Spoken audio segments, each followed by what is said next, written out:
네, 오늘 본문의 말씀은 베드로가 예루살렘 교회 성도들에게 하나님께서 고넬료의 집에 성령을 부어주신 그 놀라운 역사를 보고한 사건을 다루고 있습니다.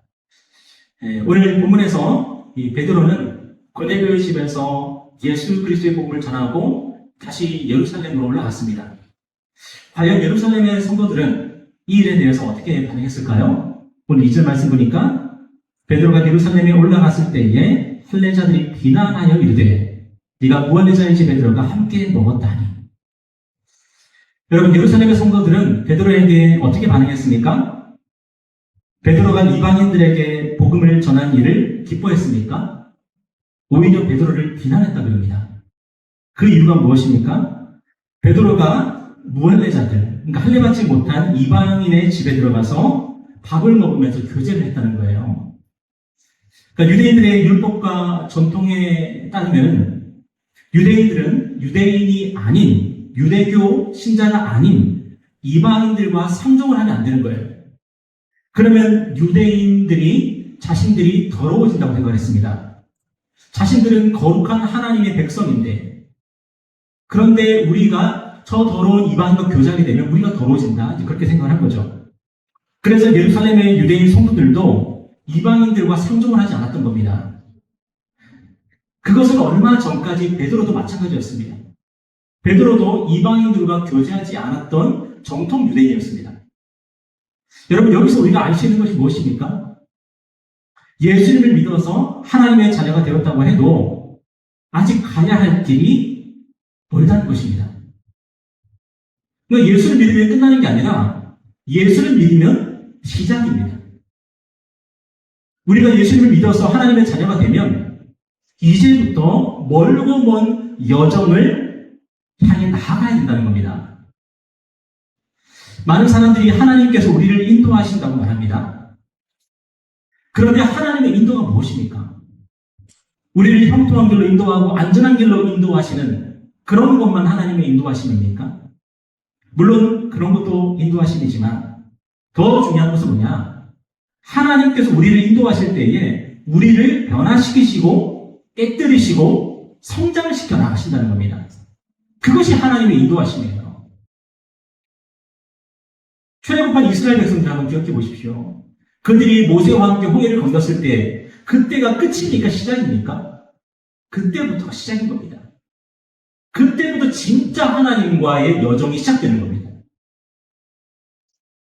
그런데 하나님께서 이스라엘 백성들을 40년 동안 어떻게 해나가셨어요? 그들이 험하고 척박한 길을 걸어갈 때마다 괜찮아?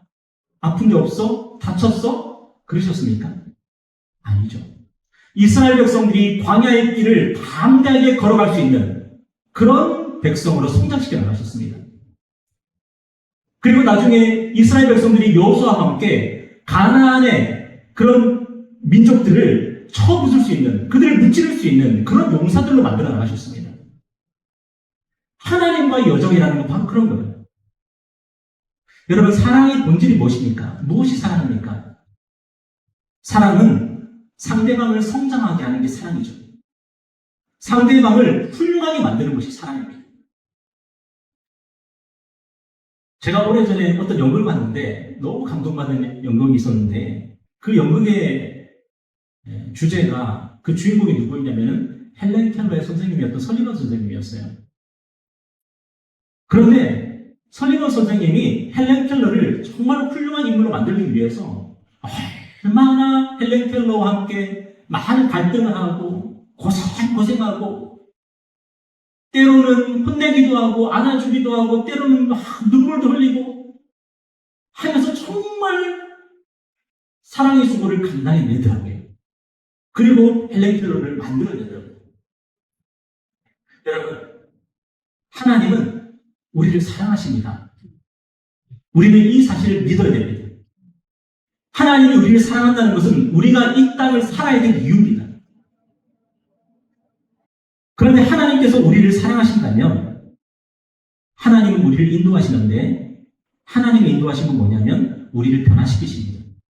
우리를 발전시키시고 우리를 성장시켜 나가십니다. 물론 그것이 우리에게는 고통으로 느껴질 때도 있어요. 갈등으로 느껴질 때도 있어요. 하나님, 나 좀 내버려 두세요. 하나님, 더 이상 저를 힘들게 하지 마세요. 저를 괴롭히지 마세요. 그렇게 말하고 싶을 때도 있어요. 그런데 하나님께서 우리를 향해 가지고 계신 계획은 우리를 그저 편안하게 하고 안락하게 하고 우리가 이곳이 좋습니다 할 때에 그냥 거기서 살아라 그렇게 하시는 하나님이 아니라는 거예요. 하나님은 우리를 향한 계획이 있으십니다. 여러분 사용이 제 이론이 아시죠? 하나님은 당신을 사랑하시며 그 다음이 중요하죠. 당신을 향한 놀라운 계획을 가지고 계십니다. 그래서 예수를 믿으면 그때부터 하나님과의 여정이 시작되는 겁니다. 오늘 본문의 베드로 그리고 예루살렘의 성도들은 바로 그 지점에 서 있는 거예요. 그들은 낡은 관습을 깨뜨려야 할 때가 온 거예요. 그냥 율법의 패러다임을 벗어나야 할 때가 온 거예요. 그리고 그들은 성장해야 될 때가 온 거예요. 그러니까 교회가 어때요? 고통하고 갈등하는 모습이 나타나는 겁니다. 그런데 이것은 예루살렘 교회가 반드시 거쳐야 하는 성장 과정이었던 거예요. 변화와 성장을 위해서 반드시 그 길을 걸어가야 되는 거죠. 오늘 우리도 하나님께서 우리를 사랑하신다는 사실을 기억했으면 좋겠습니다.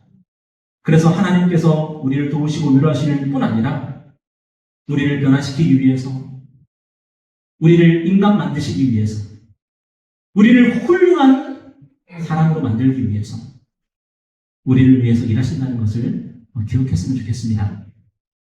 오늘 본문에서 베드로는 예루살렘 성도들에게 하나님께서 자기를 통해서 하신 일을 설명하기 시작합니다. 오늘 4절에 보니까 베드로가 그들에게 이 일을 차례로 설명하여 베드로는 자기가 경험했던 하나님의 역사를 성도들에게 아주 자세하게 이제 설명해 나가기 시작합니다. 그래서 오늘 우리가 읽은 본문이 18절이나 돼요. 아주 자세하게 설명하기 시작합니다. 그리고 그럼 마지막에 뭐라고 말하냐면은 이게 중요합니다. 16절 보시면은 우리 16절 말씀 한번 읽어볼까요? 16절, 17절 제가 16절, 여러분이 17절입니다. 내가 주의 말씀에 요한은 물로 세례를 베풀었으나 너희는 성령으로 세례를 받으리라 하신 것이 생각나노라. 그런즉 하나님이 우리가 주 예수 그리스도를 믿을 때에 주신 것과 같은 선물을 그들에게도 주셨으니 내가 누구이기에 하나님을 능히 맡겠느냐 하더라. 여러분 오늘 본문에서 베드로가 고백하는 하나님은 어떤 분입니까? 말씀하시는 하나님, 그리고 그 말씀을 이루고 성취하시는 하나님이에요. 여러분, 그런데 우리가 하나님의 말씀을 막을 수가 있겠습니까? 그리고 하나님의 말씀이 이루어지는 것을 막을 수가 있겠습니까? 그럴 수 없다는 것입니다. 오늘날 교회가, 그리고 저와 여러분이 해야 할 일이 뭐죠? 하나님을 따라가고 하나님의 말씀을 따라가는 것입니다. 우리는 언제나 안주하고 싶습니다. 멈춰있고 싶습니다. 우리는 늘 속으로 이렇게 말하죠. 주님, 여기가 좋습니다. 그렇지만 하나님은 우리에게 말씀하십니다. 말씀은 우리를 인도하십니다. 그런데 하나님께서 우리에게 말씀하시고 우리를 말씀으로 인도하실 때에 우리의 삶은 그대로일까요? 우리는 우리 인생을 멈춰서 있을까요? 그렇지 않다는 것입니다. 우리가 싫든 좋든 하나님께서는 불기둥으로 구름 기둥으로 우리를 인도해 나가시는 거예요. 그러면 우리는 어떻게 해야 돼요? 따라가야 되는 거예요. 광야 이스라엘 백성들이 광야에서 머물러 있습니다. 그런데 갑자기 구름이 탁 일어나요. 하나님께서 이제 움직이기 시작하는 거예요. 그러면 이스라엘 백성들이 뭐 해야 돼요? 제사장이 나팔을 불면은 그때부터 이스라엘 백성 짐 싸야 돼요. 또 텐트 걷어야 돼요. 텐트 훌러매고 그들은 또 앞으로 나가야 돼요. 그리고 하나님께서 저기 머물러 서시면은 그제 자기들도 텐트를 쳐야 돼요. 그리고 거기서 수경할 준비를 또 해야 돼요. 참 귀찮죠. 그런데 하나님께서 그렇게 이스라엘 백성들을 인간 만드신 거고 하나님께서 오늘 저와 여러분을 그렇게 인도해 나가신다는 겁니다. 여러분, 우리가 왜 말씀을 읽고 기도하죠? 많은 사람들은 종교적 과업으로서 말씀을 읽고 기도하는 것 같아요. 말씀을 읽고 기도하는 것이 단지 종교 생활일 뿐인 것 같을 때가 많은 거죠. 그런데 우리가 고백하는 하나님은 어떤 분입니까? 살아계시고 역사하시는 하나님이십니다. 그런데 하나님의 살아계심과 그 하나님의 역사하심이 어떻게 우리와 관계를 맺죠? 말씀을 통해서 관계를 맺는 거예요. 말씀을 통해서. 그래서 우리가 말씀을 읽고 기도할 때에 무슨 일이 일어납니까? 먼저는 하나님이 살아계신다는 확신을 가지게 되고, 두 번째는 하나님의 역사에 우리가 동참하게 되는 거예요. 오늘날 많은 교회와 많은 그리스도인들이 무엇을 하고 있습니까? 하나님께서 하시는 일을 막으려고 합니다. 그것이 뭐예요? 그게 바로 종교입니다. 그리고 종교화된 기독교입니다. 교회가 종교단체가 되고 우리가 종교인이 되면은 무엇이 문제냐면 하나님의 역사에 능동적으로 동참하지를 못해요. 오히려 하나님의 역사를 가로막는 주범이 될 수가 있는 거예요. 오늘 본문의 예루살렘 교회가 바로 그런 주범이 될 수도 있었던 거예요. 베드로가 바로 하나님의 역사를 가로막는 주범이 될 수도 있었던 거예요. 그들은 깨져야 했습니다. 하나님의 말씀을 들어야 됐고 말씀에 순종하며 앞으로 나아가야 됐습니다. 그래서 하나님의 역사가 이루어지고 자신들도 성장해 나갈 수가 있었던 거죠. 여러분, 우리 주님이 제자들을 부르실 때에 뭐라고 하면서 부르셨습니까? 나를 따라오너라고 했죠. 그죠? 내가 너를 사람 낳는 어부가 되게 하겠다. 여러분, 예수님을 따라가면은 뭐가 돼요? 사람을 낳는 어부가 돼요. 변화가 돼요. 성장해요. 하나님께 귀하게 쓰임받아요. 뭘 하면요? 하나님의 말씀을 따라가면. 우리 주님은 단 한 번도 제자들을 뒤에서 따라가지 않으셨습니다. 언제나 주님이 앞에서 나아가셨습니다. 한 번은 우리 주님이 십자가 고난을 받으실 것을 말씀하셨는데 그때 베드로가 뭐라고 해요? 주님, 그런 일은 절대로 없을 겁니다. 주님, 그런 일은 절대로 해서는 안 됩니다. 그럽니다.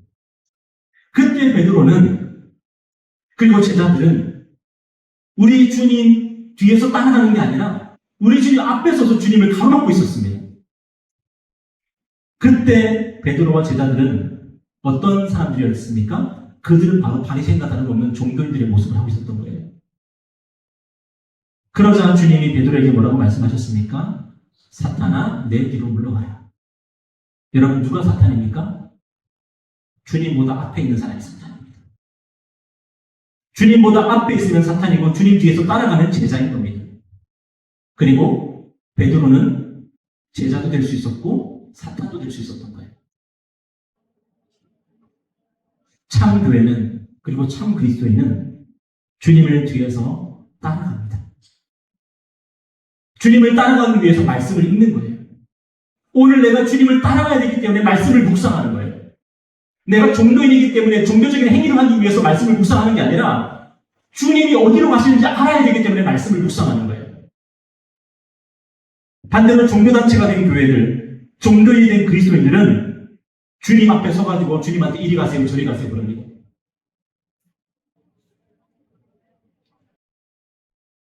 그래서 우리 신앙의 본질은 무엇입니까? 참 신앙의 본질은 예측 불허하다는 것입니다. 하나님은 우리를 어디로 이끄실지 모릅니다. 그런데 중요한 것은 뭐냐면 하나님은 말씀으로 우리를 신실하게 인도해 나가신다는 거예요. 지난 10월 31일은 종교개혁일이었습니다. 저는 종교개혁을 교회가 종교에서 참신앙으로 개혁된 날이라고 보고 싶습니다. 1517년 10월 31일 그날에 이 세상에는 분명 교회가 존재했습니다. 유럽에는 수많은 교회들이 있었고 교회가 정치와 문화를 이끌어가고 있었습니다. 그런데 문제는 뭐냐면 당시의 교회는 종교 집단에 불과했다는 겁니다. 하나님의 말씀을 따라가는 것이 아니라 하나님의 말씀의 역사를 가로막고 방해하는 것이 바로 교회였다는 것입니다. 그러니까 교회는 제자도 될 수 있지만 사탄도 될 수 있는 거예요. 그게 바로 교회예요. 그래서 당시 교회는 하나님의 말씀이 사람들이 읽을 수 있는 언어로 번역되는 것을 가로막았습니다. 성경을 번역하는 사람들을 체포했고 그들을 고문했고 그들을 불에 태워 죽였습니다. 교회가 그런 일도 했던 거예요. 그런데 마틴 루터를 비롯해서 많은 사람들이 종교가 아니라 참 신앙을 선택을 했습니다. 목숨을 걸었습니다. 그들은 하나님을 따르고 하나님 말씀의 역사에 동참하기를 선택했습니다. 그래서 종교개혁이 일어나게 된 거죠. 여러분, 오늘 저와 여러분도 마찬가지입니다. 여러분은 그리스도인이십니까? 여러분은 기독교인이십니까? 그래서 어떻게 살고 있습니까? 우리는 그리스도인이기 때문에 하나님의 말씀을 읽고 하나님의 말씀을 묵상하면서 하나님의 말씀을 따라서 우리는 앞으로 나아가고 있습니까? 아니면은 내가 그동안 해왔던 신앙생활을 유지하면서 고수하면서 어제도 오늘도 내일도 똑같은 모습으로 그렇게 형식적인 반복되는 그런 일상을 살고 있지는 않습니까? 오늘 본문에서 예루살렘 교회는 어떤 선택을 했죠? 그들은 종교가 되기를 선택하지 않고 참 제자가 되기를 선택했습니다. 그래서 왜 18절에 보니까 우리 다 같이 한번 읽어볼까요? 18절입니다. 시작! 그들이 이 말을 듣고 잠잠하여 하나님께 영광을 돌려 이르되 그러면 하나님께서 이방인에게도 생명 얻는 해결을 주셨도다 하니라. 하나님은 오늘도 살아계시고 오늘도 역사하시는 하나님이십니다. 우리가 종교인이 아니라 참 그리스도인이라면, 우리가 사탄이 아니라 참 제자라면 오늘도 역사하시고 새 일을 행하시는 하나님을 우리는 만날 수가 있습니다. 우리가 하나님의 말씀을 따를 준비가 되어 있다면 하나님 우리에게 말씀하실 것이고, 우리가 그 말씀을 듣고 믿고 순종하며 나갈 때에 하나님의 역사가 일어날 뿐만 아니라 저와 여러분의 인생이 변화되기 시작하는 거죠.